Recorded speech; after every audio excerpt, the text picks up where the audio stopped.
ओम नमः शिवाय। चाणक्य नीति अध्याय 2 में आपका स्वागत है। आज हम जानेंगे कि आचार्य चाणक्य सुख के बारे में क्या कहते हैं। वो कहते हैं कि इस दुनिया में हर कोई सुख चाहता है, लेकिन हर किसी को सुख मिल नहीं पाता। इसके पीछे क्या कारण है। फिर हम जानेंगे स्वर्ग के बारे में कि स्वर्ग के बारे में उनके विचार क्या है। फिर हम जानेंगे रिश्तों के बारे में। वो कहते हैं कि हर रिश्ता जन्म से तय नहीं होता, तो फिर किससे तय होता है, वो भी हम जानेंगे। फिर हम जानेंगे विश्वास के बारे में कि विश्वास के बारे में वो क्या कहते हैं कि किस पे विश्वास करना चाहिए और किस पे विश्वास नहीं करना चाहिए। फिर हम जानेंगे सफलता के बारे में कि अगर आप जीवन में सफल होना चाहते हैं तो चाणक्य उसके बारे में कौन सा विचार रखते हैं, उनकी कौन सी नीति है जो आपके जीवन में काम आ सकती है। हर कोई जीवन में सफल होना चाहता है, लेकिन हर किसी को सफलता मिलती नहीं है। आखिर कौन से बुनियादी भूल है जिसके कारण कुछ लोग सफल हो जाते हैं और जो 80% लोग हैं वो सफल नहीं हो पाते। वही कारणों को समझेंगे। फिर हम समझेंगे शिक्षा के बारे में कि शिक्षा के ऊपर आचार्य चाणक्य का क्या विचार है। फिर हम जानेंगे दुख के बारे में कि जीवन का जो सबसे बड़ा दुख है वो क्या है और उससे कैसे बचाया जाए। फिर हम जानेंगे संबंधों की आयु के बारे में, मतलब कि टोटल हम 8 बातें अध्याय 2 से समझेंगे। ऐसे तो अध्याय 2 में टोटल 20 श्लोक है, लेकिन मुझे लगता है कि जो सिर्फ 8 श्लोक है वो बहुत ही बुनियादी और गहरा है। वो हर किसी के जीवन में काम आ सकती है, इसीलिए मैं अध्याय 2 से सिर्फ 8 श्लोक ही लाया हूँ। बाकी अगर आप उनके पूरे विचार का विश्लेषण करना चाहते हैं तो आप खुद उस किताब को पढ़िए जिसका नाम है चाणक्य नीति। इस नीति में टोटल 300 से ज़्यादा श्लोक है। ये किताब बहुत ही अद्भुत है। आचार्य चाणक्य के बारे में तो आप जानते ही हैं कि वो एक राज्यशास्त्री थे। वो अपने नीति और विचार से एक साधारण से बालक को दुनिया का सबसे महान सम्राट बना दिए, जिसे आज हम चंद्रगुप्त मौर्य के नाम से जानते हैं। तो चलिए जानते हैं कि आचार्य चाणक्य क्या क्या कहते हैं। सबसे पहला अध्याय 2 श्लोक 2। यहाँ पे आचार्य चाणक्य हमें सुख के बारे में बताते हैं। वो कह रहे हैं कि आपने कभी ध्यान दिया कि इस दुनिया में हर इंसान सुख चाहता है, हर इंसान दुख से निकलना चाहता है, लेकिन फिर भी हर इंसान दुख से निकल नहीं पाता और ना ही हर इंसान को सुख मिल पाता है। आखिर इसके पीछे क्या कारण है। तो कहते हैं इसके पीछे 2 कारण है। वो कहते हैं कि पहला, जिसके पास साधन है उसके पास सामर्थ्य नहीं है, और जिसके पास सामर्थ्य है उसके पास साधन नहीं है। अब इसका क्या अर्थ, इसे जरा ठीक से समझ लीजिए। वो 2 बहुत ही बुनियादी उदाहरण देते हैं। वो पहला कहते हैं कि मान लीजिए कि आप एक राजा हैं, आपके पास 56 प्रकार के भोजन है, हर सुख सुविधा है, आप जैसा चाहें वैसा व्यंजन बनवा सकते हैं, लेकिन फिर भी आपके पास पचाने की शक्ति नहीं है उस भोजन को। तो क्या आप सुखी हो सकते हैं? नहीं हो सकते। सिर्फ भोजन होने से आप सुखी नहीं हो सकते, उसे खाने के लिए, पचाने के लिए सामर्थ्य होना जरूरी है। वही कहते हैं कि आप एक मजदूर हैं, आप दिन रात मेहनत करते हैं, आपके पास पचाने की सामर्थ्य है, लेकिन आपके पास भोजन नहीं है, तो क्या आप सुखी हो सकते हैं? नहीं हो सकते। इसलिए वो कहते हैं कि जीवन में सुखी होने के लिए साधन और सामर्थ्य दोनों की आवश्यकता है। वही एक उदाहरण फिर लेते हैं। वो कहते हैं कि मान लीजिए आप एक बहुत ही खूबसूरत लड़के हैं, आपकी तरफ सारी लड़कियां आकर्षित हो जाती है, लेकिन उन्हें भोगने के लिए आप में पर्याप्त तो सामर्थ्य नहीं है, तो क्या आप सुखी हो जाएंगे? नहीं होंगे, आप दवा ही ढूंढते रहेंगे। फिर वो कहते हैं कि मान लीजिए आप में बहुत सामर्थ्य है, लेकिन आप कुरूप हैं, आपको देख के कोई लड़की भाव ही नहीं देती, तो क्या आप सुखी हो जाएंगे? नहीं होंगे। इसलिए वे कहते हैं कि जीवन में सुख चाहते हैं तो साधन के साथ सामर्थ्य भी हासिल कीजिए, और सामर्थ्य है तो साधन भी हासिल कीजिए, तभी आपको सच्चा सुख मिल सकता है, वरना आपको सुख नहीं मिलेगा। तो है ना कितना क्रांतिकारी और गहरा विचार। इसलिए तो मैं कहा कि मैं उनके 20 श्लोकों में 8 ही श्लोक लाया हूँ, लेकिन ये सवाल बहुत ही गहरा है। इनके जो 8 श्लोक हैं वो बहुत ही गहरा है। चलिए एक कदम और आगे बढ़ते हैं और देखते हैं कि आचार्य चाणक्य हमसे क्या कहते हैं। दूसरा, वो स्वर्ग के बारे में कहते हैं। अध्याय 2 श्लोक 3। मैं यहाँ पे श्लोक का नंबर सजेस्ट कर दे रहा हूँ, इसलिए कि अगर किसी को कोई कंफ्यूजन हो या कोई पढ़ना चाहे तो जाकर डायरेक्ट किताब में पढ़ सकता है। उसमें क्या कहते हैं, अध्याय 2 श्लोक 3। हालांकि वो संस्कृत में कहते हैं, तो संस्कृत लोगों को समझ नहीं आएगी। मुझे खुद समझ नहीं आती, लोगों को मैं क्या ही कहूँ। इसलिए मैं उसका हिंदी अनुवाद आपको देता हूँ, ताकि जो लोग संस्कृत नहीं जानते वो भी समझ पाए। जो गहरा ज्ञान पुस्तकों में छिपा है वो आम लोगों तक पहुँच सके। इसीलिए मैं चाहता हूँ कि थोड़ी व्याख्या गहराई से करेंगे, एक एक शब्दों को पकड़ के। तो चलिए इसमें क्या कहते हैं स्वर्ग के बारे में। अध्याय 2 श्लोक 3। यहाँ पे आचार्य चाणक्य कहते हैं कि जीवन में जब भी कोई स्वर्ग की बात करता है या स्वर्ग की लालसा करता है तो वो आकाश की तरफ देखता है। जबकि वो कहते हैं आचार्य चाणक्य हमें स्वर्ग आकाश में जाने की जरूरत नहीं है, स्वर्ग अगर पाना है तो स्वर्ग यही हो सकता है, लेकिन उसके लिए कुछ बातों का ध्यान देना पड़ेगा। कौन कौन सी बातें हैं? तो कहते हैं 3 चीजें आपको मिल जानी चाहिए तो आपके लिए धरती ही स्वर्ग हो जाएगी। कौन कौन सी चीजें मिल जानी चाहिए?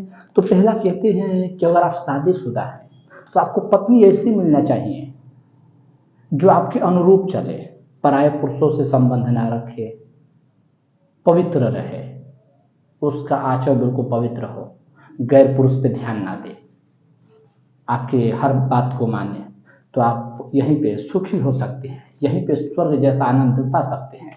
दूसरा कहते हैं कि अगर आप पिता हैं, आपके पास संतान है, तो संतान ऐसी होनी चाहिए जो आपकी आज्ञा को माने। ये नहीं कि आप कह रहे हैं दाएं चल तो वो बाएं चल रहा, आप कह रहे हैं राम तो फिर सीधा वो मारा कह रहा, बात कहीं जमे ना, तो फिर दुख हो जाएगी। इसीलिए वे कहते हैं कि पुत्र हो या पत्नी, दोनों आपके अनुरूप चलने चाहिए। पत्नी हो तो आपकी बात को माननी चाहिए, पुत्र हो तो भी आपकी बात को मानना चाहिए, तो ही आपको यहाँ पे स्वर्ग मिल सकता है। फिर तीसरा कहते हैं कि जो आपके पास धन है, चाहे जितना भी है, उसमें अगर आप संतुष्ट हैं तो आपके लिए यहीं पे स्वर्ग है। आपको कहीं जन्नत जाने के लिए कोई जरूरत नहीं है कि आपको आकाश में जाए।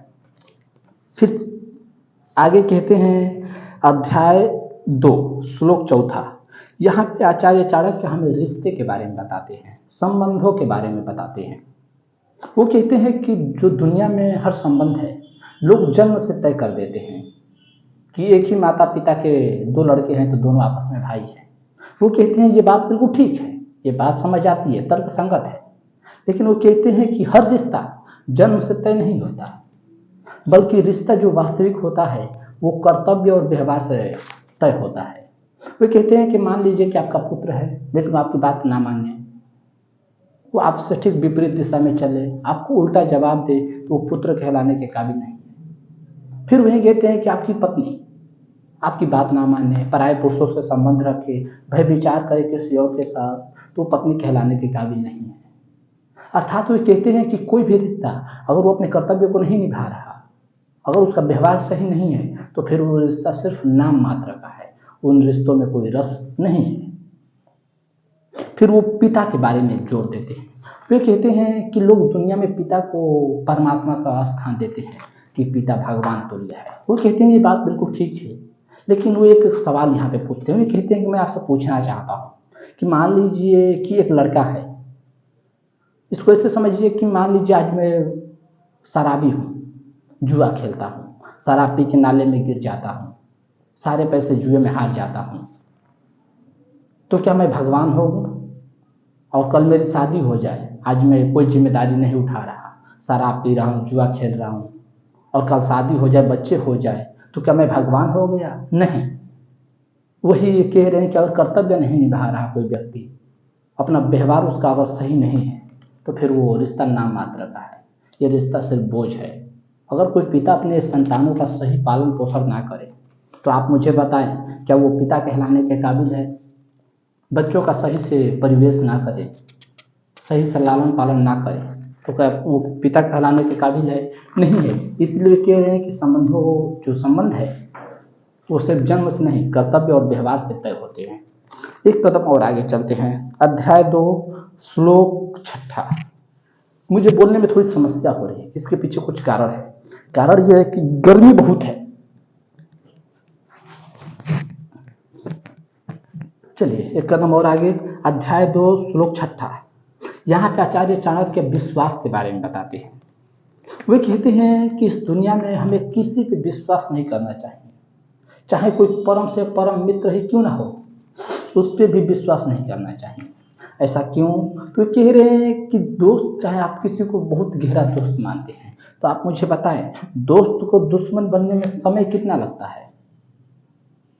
आप अपने किसी प्रिय मित्र को अपना मित्र समझ के गहरा कोई दिल का बात बता देते हैं, कोई गहरा राज बता देते हैं, और कल के दिन आपसे उसकी दुश्मनी हो जाए तो आपके सारे गुप्त राज समाज में खोल के रख देगा, सिर्फ आपको नीचे गिराने के लिए।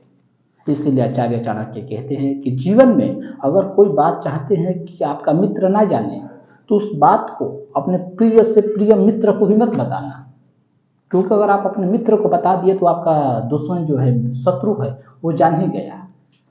इसलिए आचार्य चाणक्य कहते हैं कि कोई भी बात अगर आप चाहते हैं कि आपका शत्रु ना जाने, आपका दुश्मन ना जाने, तो वो बात अपने प्रिय से प्रिय मित्र को भी मत बताना। अर्थात वो कहते हैं कि इस दुनिया में किसी पे भी विश्वास मत करना। यही उनके इस श्लोक का सार है। एक कदम और आगे चलते हैं, अध्याय 2 श्लोक 7। यहाँ पे आचार्य चाणक्य सफलता के बारे में बता रहे हैं।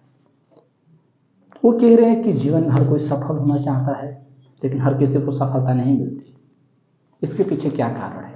तो कहते हैं कि अगर जीवन में आप सफल होना चाहते हैं तो कुछ करें या ना करें, एक बातों का जरूर ख्याल रखें। वो कौन सी बातें हैं? तो कह रहे हैं कि जब तक आप सफल ना हो जाए तब तक आप अपने लक्ष्य के बारे में किसी को ना बताएं, चाहे कोई भी व्यक्ति हो। वो कह रहे हैं कि जब तक आप सफल नहीं हो जाते, अगर आप अपने लक्ष्य के बारे में किसी को बता देते हैं तो व्यक्ति आपके लक्ष्य के बारे में नहीं समझेगा, आपकी भावनाओं को नहीं समझेगा, वो उसका मजाक बनाएगा, और भूल चूक आप सफल नहीं हो पाते तो आपका उपहास उड़ाएगा, समाज में ठिठोलिया करेगा, कहता था कहेगा कि देख लीजिए यही फलानवा है, IAS ऑफिसर बनना चाहता था और यहाँ पे झंक मार रहा, यही फलानवा है, प्रधानमंत्री बनने के सपने देखता था और देख लीजिए आज क्या कर रहा। इसलिए वे कहते हैं कि जीवन में जब तक सफल ना हो जाए, आप अपनी सफलता के बारे में किसी को ना बताएं, उसे गुप्त ही रखें। ये सफलता की कुंजी है। एक कदम और आगे चलते हैं, अध्याय 2 श्लोक 11। यहाँ पे आचार्य चाणक्य शिक्षा पे जोर देते हैं। वो कह रहे हैं कि इस दुनिया में कोई भी माता पिता हो, भले वो अपने संतान को साधन दे या ना दे, सुख सुविधा दे या ना दे, संपत्ति दे या ना दे, लेकिन उसे शिक्षा जरूर दे। शिक्षा क्यों देनी चाहिए? तो कह रहे हैं कि शिक्षा का महत्व ठीक वैसे ही है जैसे कि मान लीजिए 10-12 हंस एक जगह पे एकजुट हुए हैं और वहाँ पे एक अनपढ़ बगुला आ जाए। बगुला दूर से ही पहचान लिया जाता है हंसों के बीच में।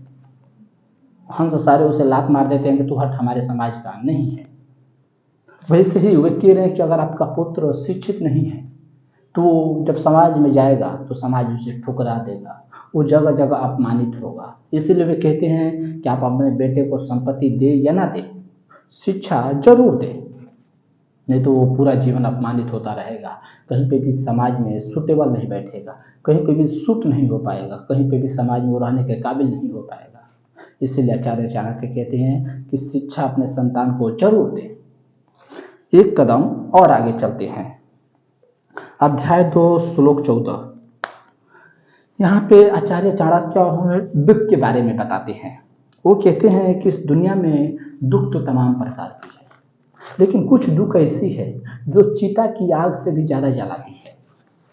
और दुख कौन कौन से है?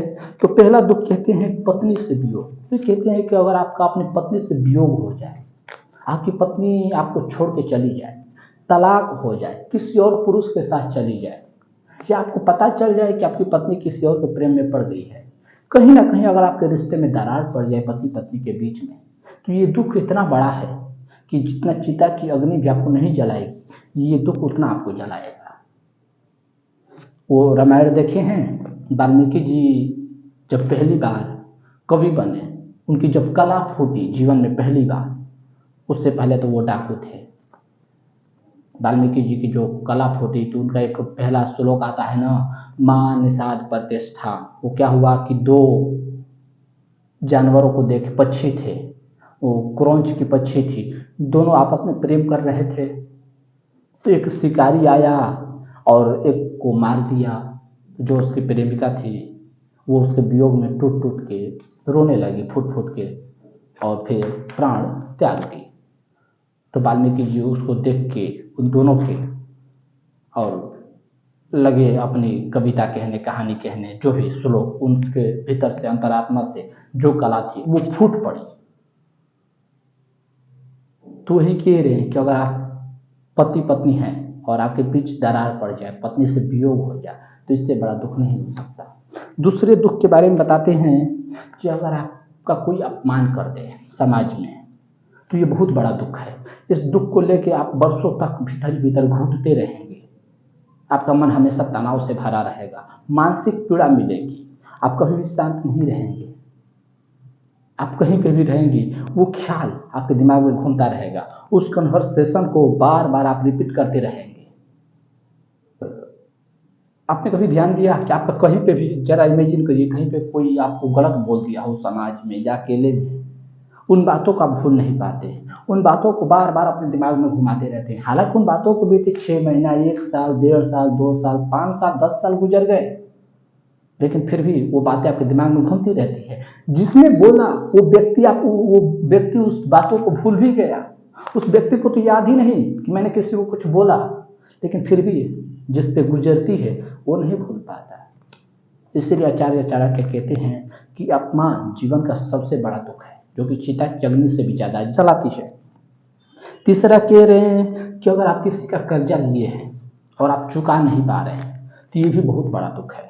आप हमेशा घुटते रहेंगे, उससे आप कभी नजर नहीं मिला पाएंगे। चौथे वे कहते हैं कि किसी दुष्ट की नौकरी करना, कि आपका मालिक दुष्ट हो और उसके अंडर में आप काम कर रहे हैं, तो ये बहुत बड़ा दुख है।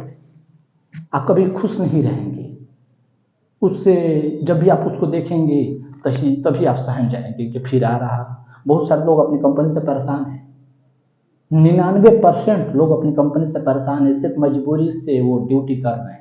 आर्थिक तंगी, एक लाइन मैंने पढ़ा था, किसी ने कहा था कि मैं कंपनी ज्वाइन किया था कि मेरी आर्थिक स्थिति सुधर जाए, लेकिन आर्थिक स्थिति सुधारने के चक्कर में मेरी मानसिक स्थिति खराब हो गई। ये बिल्कुल ठीक बात है, जो ड्यूटी करते हैं वही समझ पाएंगे कि कितना बड़ा मानसिक तनाव मिलता है कंपनी से, पग पग पे सुनना पड़ता है। तो ऐसा लगता है ना कि कंपनी में वो आपके भूल पकड़ने के लिए ही बैठे हैं। आसपास के लोग जो होते हैं वो ये भी नहीं समझते कि हम सब एक हैं। बॉस तो छोड़ दीजिए, बॉस का तो काम है देख रेख करना, वो आपस में ही लड़ने लगते हैं। आज ये नहीं कहूँगा कि उसमें से सब खराब होते हैं, नहीं।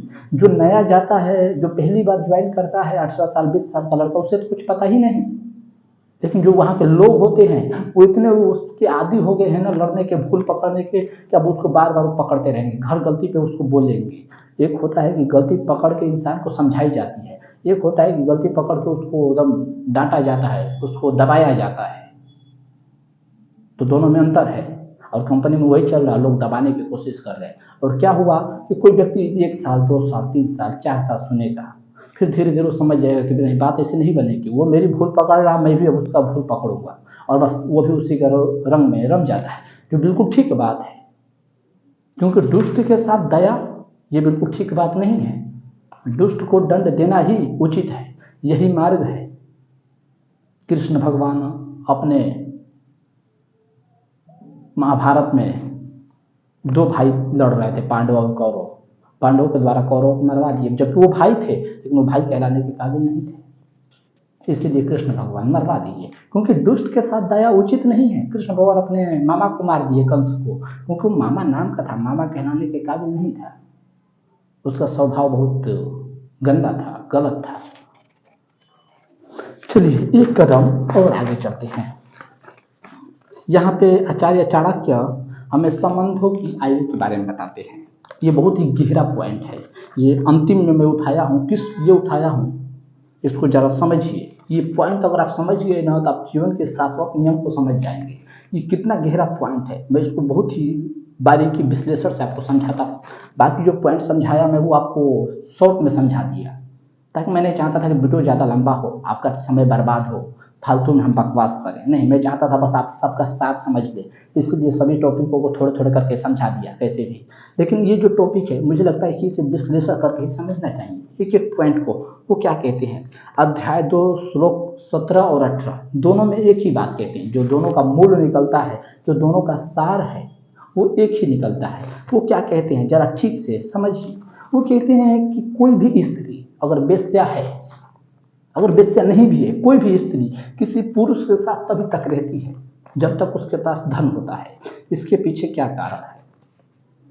आपने कभी ध्यान दिया कि जब आपके घर पे पंडित जी आते हैं पूजा पाठ कराने, तो जब यज्ञ हो जाता है तो दान दक्षिणा जब आप उन्हें दे देते हैं तो वो दान दक्षिणा लेकर अपने घर को चले जाते हैं, फिर वो वहां पे नहीं रुकते।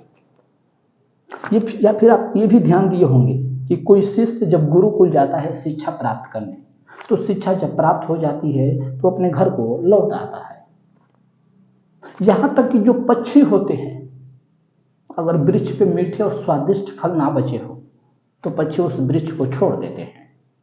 अगर जंगल में आग लग जाए तो सारे जानवर उस जंगल को छोड़ के भाग जाते हैं। तो क्या यह विश्वासघात है? क्या यह पलायन है? नहीं। हालांकि हम नाम दे देते हैं, अगर कोई किसी को छोड़ के चला जाता है तो हम कह देते हैं कि इसने धोखा दिया, विश्वासघात किया। लेकिन वो पूछते हैं कि जब शिष्य का ज्ञान पूरा हो जाता है तो गुरुकुल से चला आता है, तो क्या गुरु ने शिष्य को धोखा दिया? पंछियों को जब फल नहीं मिलता वृक्ष पे उचित, तो उस वृक्ष को छोड़ देते हैं। जब तक फल रहता है उस पर खूब भरे रहते हैं, खूब उसके आसपास घूमते रहते हैं, खूब फल को खाते रहते हैं। फल समाप्त हो जाता है तो उस वृक्ष को छोड़ देते हैं। तो क्या ये धोखा है, विश्वासघात है? क्या ये पलायन है? आप जिस घर में रहते हैं, अगर उस घर में आग लग जाए, वो घर आपके रहने का काबिल ना बचे, तो क्या करेंगे? आप उसी घर में रहेंगे या उस घर को छोड़ देंगे? तो क्या आप तो अपने घर के साथ विश्वासघात किए, धोखा किए, पलायन किए? तो जब कोई स्त्री किसी पुरुष को छोड़ देती है तो लोग कहते हैं धन के कारण छोड़ दी, धन नहीं था। तो फिर वो क्या करते हैं, आप मुझे बताएं। यही पे आचार्य चाणक्य अपनी जो तीर है, जो कह सकते हैं कि बातों का सार है, जो पॉइंट है वो चलाते हैं, बुलेट प्रूफ पॉइंट।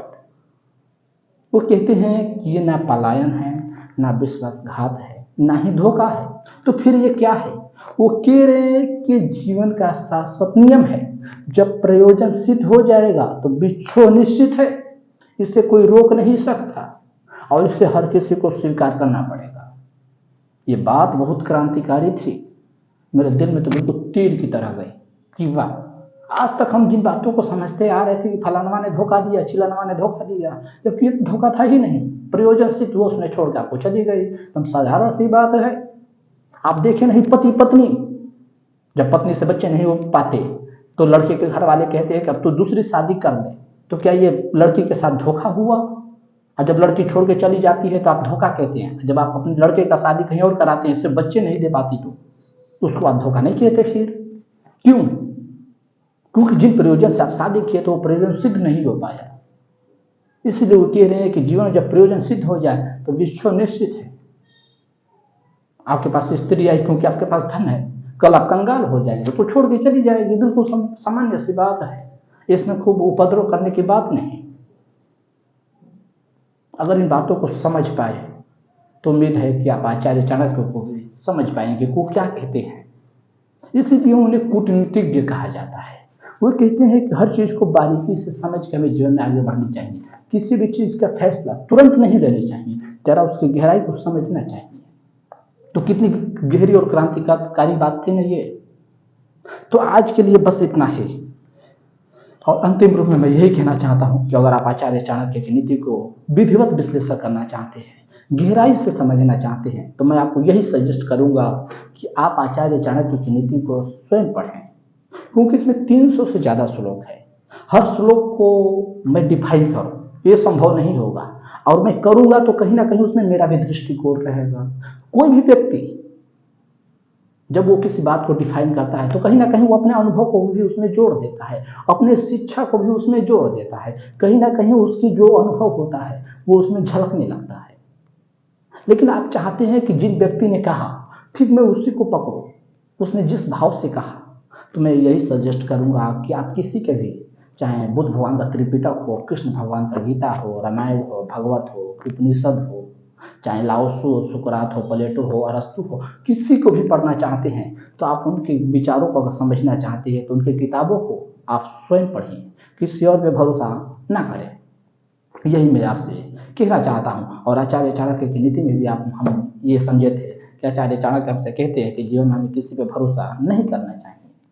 तो आज के लिए इतना ही, वीडियो को यहीं पे समाप्त करते हैं। अंतिम रूप में हर वीडियो के भांति इस वीडियो में भी मैं यही कहना चाहता हूँ कि अगर आप अध्यात्म में, दर्शन में, मनोविज्ञान में या हिंदी साहित्य में रुचि रखते हैं तो ये चैनल सिर्फ और सिर्फ आपके लिए। या फिर आपको राम, कृष्ण, बुद्ध, महावीर, नानक, कबीर, शेख, फरीद किसी के बारे में जानना चाहते हैं, हमारे पास धर्म गुरुओं की बहुत लंबी श्रृंखला है। किसी के बारे में अगर आप जानना चाहते हैं, सुकरात, प्लेटो, अरस्तु, लाओसु, कन्फ्यूशियस, किसी के भी बारे में जानना चाहते हैं तो भी ये चैनल सिर्फ और सिर्फ आपके लिए।